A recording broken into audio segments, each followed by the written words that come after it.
सुप्रभात बच्चों, मैं आपकी हिंदी शिक्षिका नमिता सतपथी। आज का जो समय है, हम जानते हैं कि बहुत मुश्किल भरा समय है। ऐसे में विद्यालय आना बहुत मुश्किल है, पढ़ने में बहुत असुविधाएं हो रही हैं। तो हम कोशिश कर रहे हैं कि इस रिकॉर्डिंग क्लास के माध्यम से आपको उचित और सुविधाजनक पढ़ाई आप तक पहुंच सके। तो आज हम आपकी हिंदी पुस्तिका नवीन पल्लव अध्याय 4 से शाप मुक्ति अध्ययन करेंगे।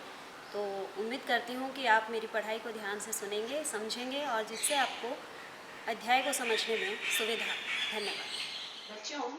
आज हम आपकी पुस्तिका नवीन पल्लव के अध्याय 4 शाप मुक्ति से अध्ययन करेंगे। तो आप अपने पास पुस्तकें निकालें और जिस तरह से मैं पैराग्राफ वाइज पढ़ूंगी और उसके बाद उसको समझाऊंगी, आप भी उसको समझें ताकि आप अध्याय को अच्छी तरह से समझ सकें और आपको पढ़ाई में कोई दुविधा ना हो। तो यह जो पाठ है शाप मुक्ति यानी शाप से छुटकारा। शाप का अर्थ यहाँ पर अभिशाप, अर्थात जब हम कुछ गलत काम करते हैं और कोई हमें बद्दुआ या फिर इस तरह से कहते हैं कि तुम्हारा कुछ बुरा हो, तो उसे हम शाप कहते हैं। तो इस पाठ में यही दिखाया गया है कि कुछ कार्य हम बचपने में कुछ ऐसी गलती कर बैठते हैं जिसकी भरपाई हम जिंदगी भर कर तो नहीं पाते हैं, परंतु उसे पूरा करने की कोशिश करते हैं और ऐसी ही गलतियां हमारे जीवन को पूरी तरह से बदल देती है। तो इस कहानी में जो डॉक्टर प्रभात हैं, वह बचपन में कुछ ऐसी गलती कर चुके हैं जिसकी भरपाई करने के लिए वह एक नेत्र चिकित्सक बनते हैं और उन्होंने प्रण लेते हैं कि वे गरीब और दुखी लोगों के नेत्र की चिकित्सा मुफ्त में करेंगे। तो अध्ययन करते हैं। शुरुआत ऐसी है कि एक दिन ऐसा हुआ कि यहाँ लेखक अपने मित्र के बारे में, अपने जीवन में घटी हुई एक घटना के बारे में आपको बता रहे हैं। वह कह रहे हैं कि एक दिन ऐसा हुआ कि मैं बूढ़ी दादी की आंखों का इलाज दिल्ली के एक बड़े प्रसिद्ध नेत्र चिकित्सक डॉक्टर प्रभात के पास गया। लगभग अंधी हो चुकी दादी को सहारा दिए जब मैं डॉक्टर प्रभात के कमरे में पहुंचा तो उन्होंने मुस्कुराते हुए दादी का स्वागत किया। आओ आओ दादी अम्मा, कहाँ, क्या तकलीफ है? तो इस तरह से लेखक जो है वह डॉक्टर प्रभात के पास अपनी दादी, बूढ़ी दादी को लेकर जाते हैं आंखों का इलाज करवाने के लिए। डॉक्टर प्रभात दिल्ली के एक बहुत प्रसिद्ध नेत्र चिकित्सक यानी आंखों के डॉक्टर हैं। सब उनके पास अच्छे इलाज होने के कारण जाते हैं। तो लेखक भी अपनी दादी को वहां लेकर जाते हैं। दादी की आंखों की दृष्टि बिल्कुल कम हो चुकी है, लगभग अंधे के समान उनको कहा जा सकता है, परंतु फिर भी उम्मीद है कि दादी ठीक हो जाएंगी और इसीलिए लेखक उनको लेकर जाते हैं। डॉक्टर प्रभात उनका स्वागत बड़े ही सुंदर भाव से मुस्कुराते हुए करते हैं और कहते हैं कि आइए दादी माँ, आपको क्या तकलीफ है, कहाँ तकलीफ है? दादी ने आवाज से ही डॉक्टर की उम्र का अनुमान लगाकर कहा, कोई तकलीफ नहीं है बेटा, बस बुढ़ापे की मारी हूँ। बुढ़ापे में नजर कमजोर हो ही जाती है। बच्चों, ये बात आप भी जानते होंगे कि आपके घर में जो बूढ़े दादा दादी होते हैं, उनकी आंखें भी जब वे बूढ़े हो जाते हैं तो उनकी आंखों की दृष्टि भी कम होने लगती है, उनको देखने में तकलीफ होती है। तो यह कहा जाता है कि जब बुढ़ापा आता है तो शरीर का एक एक अंग धीरे धीरे कमजोर पड़ने लगता है और आंख उसमें से प्रमुख होता है।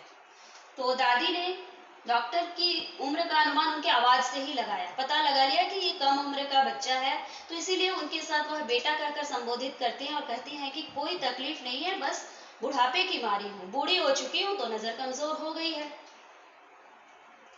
पर मैं तो आंखों का डॉक्टर हूँ दादी अम्मा, बुढ़ापे का इलाज मेरे पास कहाँ? डॉक्टर प्रभात ने हंसते हुए कहा। डॉक्टर प्रभात इसका जवाब बड़े ही सुंदर ढंग से मुस्कुराते हुए देते हैं और कहते हैं कि मैं तो आंखों का डॉक्टर हूँ, बुढ़ापे का इलाज मैं कैसे कर सकता हूँ? मेरी दादी भी कम विनोदी स्वभाव की नहीं थी। कहने लगी, कोई बात नहीं बेटा, तुम आंखों का ही इलाज कर दो, बुढ़ापे का इलाज तो भगवान के पास भी नहीं है। डॉक्टर प्रभात अपने मरीजों का इलाज बहुत ही सुंदर भाव से और स्वाभाविक भाव से करते हैं। वह मरीज को यह जताने नहीं देते हैं कि वे मरीज हैं। तो दादी भी बड़ी ही मजाकिया स्वभाव की, विनोदी यानी मजाकिया स्वभाव, हंसी मजाक हमेशा करती रहती थी। उन्होंने कहा, कोई बात नहीं बेटा, तुम आंखों का इलाज कर दो, और बुढ़ापा जो है वह एक ऐसी बीमारी है कि इसका इलाज तो खुद भगवान के पास भी नहीं है। तो तुम बस आंखों का इलाज कर। यह सुनकर डॉक्टर प्रभात हंस पड़े और दादी से बात करते हुए उनकी आंखों की जांच करने लगे। उन्होंने विस्तार से कई उपकरणों और यंत्रों की सहायता से दादी की आंखों की जांच की। बीच बीच में बातचीत और हंसी मजाक भी करते जाते थे। मैं चुपचाप बैठा डॉक्टर प्रभात की ओर देख रहा था।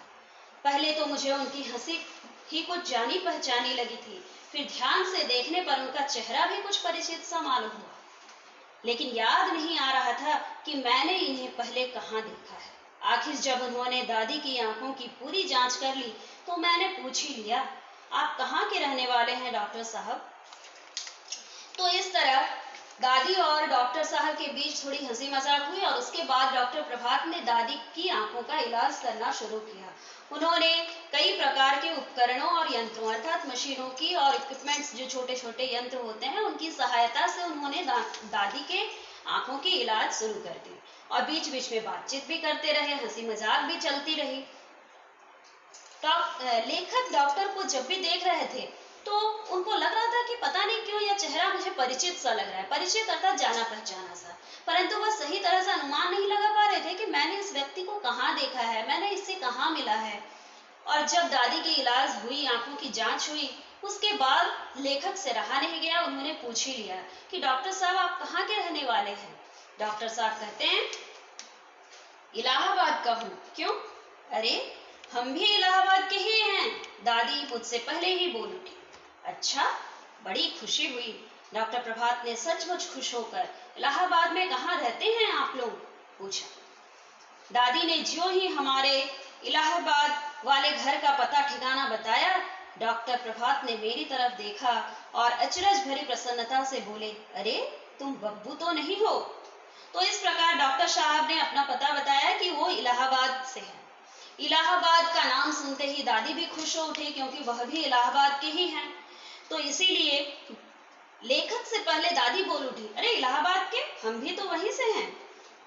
डॉक्टर साहब भी बड़े खुश हुए, क्योंकि इलाहाबाद उनका बचपन वहीं बीता है, उनकी बचपन की सारी घटनाएं वहीं बीती हैं, तो बहुत सारी पुरानी यादें वहां से जुड़ी हुई हैं। तो वो बहुत खुश हुए कि आज जो मरीज उनके पास आया है वह भी इलाहाबाद से ही है।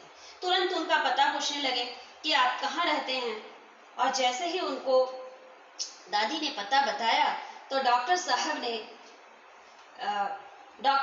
ने लेखक की तरफ देखा और बड़ी ही प्रसन्नता के साथ कहे कि अरे तुम बब्बू तो नहीं? अर्थात लेखक और डॉक्टर साहब बचपन के मित्र थे, और आज उनका मित्र इतने सालों के बाद एक डॉक्टर के रूप में मिल रहा है, तो दोनों एक दूसरे को देखकर आश्चर्य हो जाते हैं। अरे और तुम मंटू? अचानक मेरे मुंह से निकल गया, तुम हमारे बचपन के मित्र मंटू हो ना? तो इस प्रकार से दोनों मित्रों की मुलाकात हुई। डॉक्टर प्रभात के बचपन का नाम मंटू था और लेखक का नाम बब्बू। हाँ भाई, मैं मंटू ही हूँ। वाह यार, तुम खूब मिले। तुम तो शायद जब दूसरी या तीसरी कक्षा में पढ़ते थे तभी अपने परिवार के साथ दिल्ली चले आए थे, है ना? वाह, मुझे तो स्वप्न में भी आशा नहीं थी कि जीवन में फिर कभी तुमसे भेंट होगी। सच बड़ी खुशी हुई तुमसे मिलकर।